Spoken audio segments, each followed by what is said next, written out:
इसके यहाँ गए। एक कथा सुन लो, काम की कथा है। मैं तो आपका फालतू में तो टाइम खत्म करना नहीं चाहता।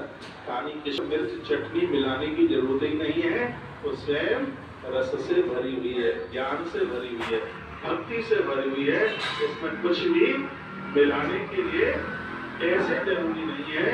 जैसे आप चीनी का शरबत बनाए तो चीनी का शरबत स्वयं में ही मीठा है, ना उसमें शहद डालने की जरूरत है, ना उसमें और कोई रस डालने की जरूरत है। जैसे चीनी स्वयं में मीठी है, इसमें कुछ भी मिलाने की जरूरत नहीं है, सिर्फ पुराण स्वयं में मधुर है, इसमें अलग से कुछ भी मिलाने की आवश्यकता ही नहीं। इसलिए मीठा मीठा शरबत पी लीजिएगा, और ऐसा शरबत है जिसको पीते पीते आप छकेंगे ही नहीं।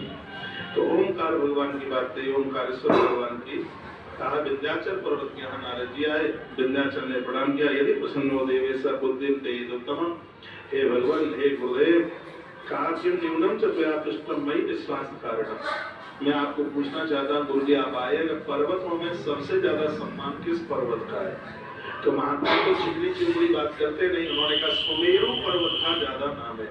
कहा मुझसे भी ज्यादा, कहा तुमसे भी ज्यादा। सुमेरु पहाड़ का बहुत नाम है।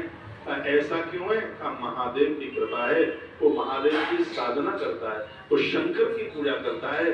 जो शिव की पूजा करता है दुनिया भर में उसका नाम होता ही है। ऐसा नारद जी बोले। अब वो चरणों में गिर पड़ा विंध्य पर्वत। विंध्याचल ने कहा गुरु जी, मैं भी महादेव की पूजा करूंगा, स्थान बताइए।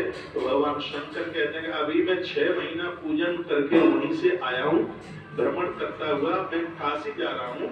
तो नर्मदा मैया के किनारे पर एक अद्भुत स्थान है, ऊंची पहाड़ी पर भगवान ओंकारेश्वर बैठे हैं, तो वहीं जाकर के उनकी पूजा करो। नारद जी के कहने से विंध्याचल पर्वत भगवान शिव की पूजा में 5000 साल तक पूजन करते रहे।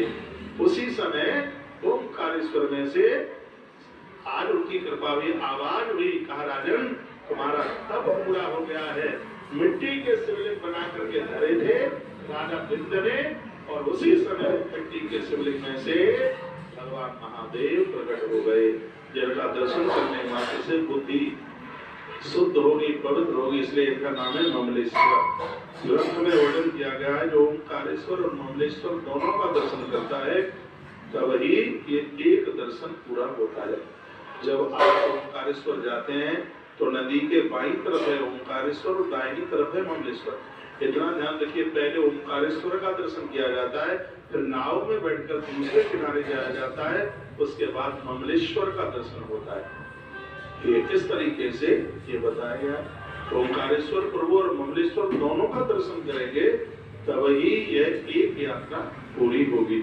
इनकी महिमा में लिखा गया है, बहुत अद्भुत। पूजा चंद्रा चकुर देवा तथा जो भी स्त्री पुरुष देवता दानव जो भी इनकी पूजा करते हैं, इसमें लिखा है कि उस जीव को जन्म लेने के लिए मरने के लिए किसी के गर्भ में नहीं जाना पड़ता, उसका एक ही बार में उद्धार और कल्याण हो जाता है।